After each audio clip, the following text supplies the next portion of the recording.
It's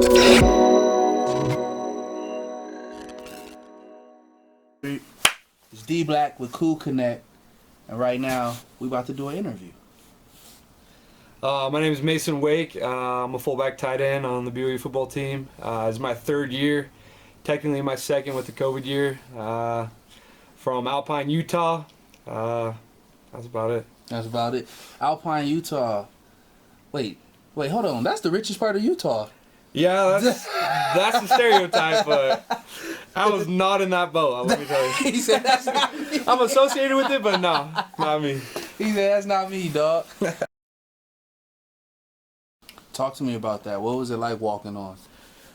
It was tough, especially being a true freshman. You got to take a chance on yourself. Yeah. I mean, you turn down money at other schools to come to play at this high level and just not knowing what's going to happen. And I actually came in. They told me I'd play the position I'm playing right now, like a wing tight end, and I came in playing running back. I was like, what's going on? And I think it was like the third practice of fall camp, second or third, and Zane will probably hate me for this, but I was like lead blocking. There was two running backs, and I was lead blocking, and I actually smacked Zane Anderson pretty good. He's like a linebacker. And then I got a text that night, and everyone was going nuts. I got a text that night from Coach Grimes saying, we want you to have a chance to play on the field, and so they moved me to tight end, and I've been playing ever since. That's what's up, bro. Yeah. I heard you like to hurdle. Yeah. Where'd that come from? It just came from like growing up, just being bigger than everyone and running the ball and just having everyone just dive at your ankles and just you go down to hit them. But that was my first introduction of you too. Like he didn't tell me who you were. He mentioned Masen Wake before, and I never just put two and two together. Then I watched you guys' last game, and I'm like, who the hell is 13 hopping over like that? Like, who the hell is this kid? And then they put it together. I'm like, what? He's that athletic? He's dope? Like, wait, who is this? So you just always been like that? You always been active, huh? Yeah, I mean, I'm just trying to add things to my game and just being bigger, like I was saying, like being bigger and having me wanting to like run people over because I'm bigger like that's what I'm expected to do. I try to do it and I just tackle myself. Right. And so I remember in my first hurdle ever, it was like even just like blocks that spring Tyler loose for like 50 yards or even a touchdown. Just do you feel part of that, like part of his success? Oh yeah, and he makes us feel like that too. Like he'll come straight up to us. He doesn't do all this like doing stuff with the fans. He goes straight to us. Yeah, he comes to us and like pats us on the head. And he's quiet and he's humble, but yeah, it makes you feel cool when you're sitting on the bench after he scores a touchdown. And he comes over and daps you up and says like that's because of you. But do you ever feel like sometimes you need a touchdown? Like, hey, coach, you know I can ball too. Like, show me some love. Have you ever told Kalani that? Like, well, so starting my freshman year when I was just getting a little playing time, I ended up starting my second game against Tennessee. But ever since then, I like told Coach Grimes, Coach A-Rod, my coach, Coach Clark, and like just saying like I don't want the ball. Like I don't need the ball. I just want to be out there and just helping the team however I can. And I just feel like I don't need the ball. I mean, it's fun to get that and like get hurdles and like the fans love it and stuff. But yeah, I mean, and like they give me a lot of plays where I catch the ball, I run the ball, and I'm grateful for it. And like and it's fun. But I mean, like getting these little passes here and there aren't going to get me to the next level. Like I want to be in there blocking and like making my game better. But because it's about you and having your highlight too, having a resume too that you can present to the NFL and increase your stock. Yeah. No, absolutely. Yeah. I respect that. I'm I'm just here for the party, y'all.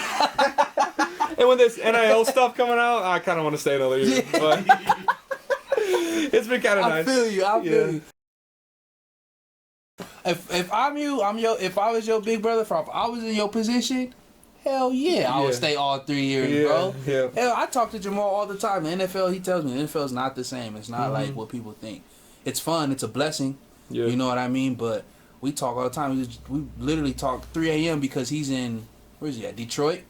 So he calls me like at 3 a.m., bro, and he tells me like it's college is more personal.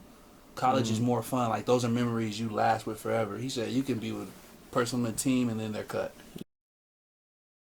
I mean, it was easy for me because growing up, my mom passed away when I was 8 years old, and I'm sorry to hear that. It's all good.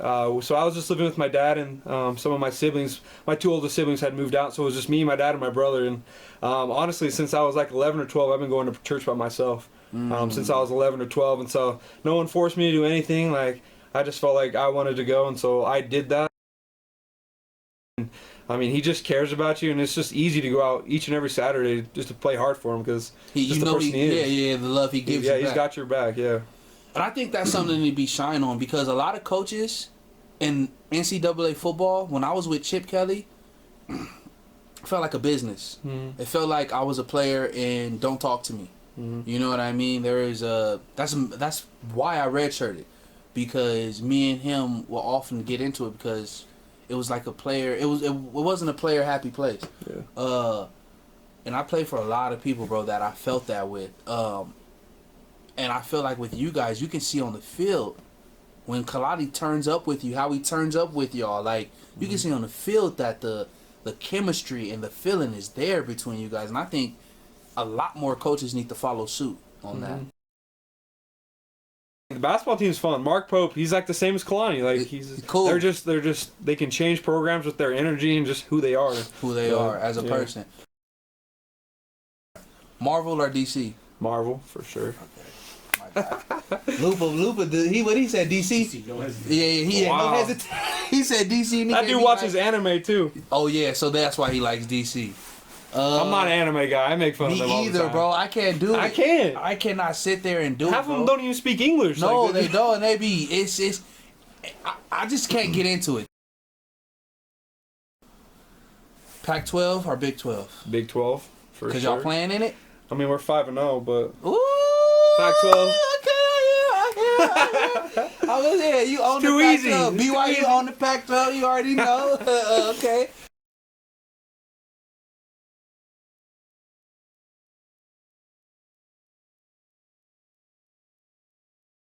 Yeah, so that's pretty much where it started. But. That's what's up. How y'all feel about how you feel about the season? Yeah, I mean, what was your most memorable moment of the season? I would probably. But yeah, Kalani does a good job, like bringing everyone together, not making everyone like. What's that like, bro? Like, it's like, what's it like playing Kalani? What's the culture like? I mean, do you have any hobbies outside of football? Is there any personal goals you have coming up for this next season?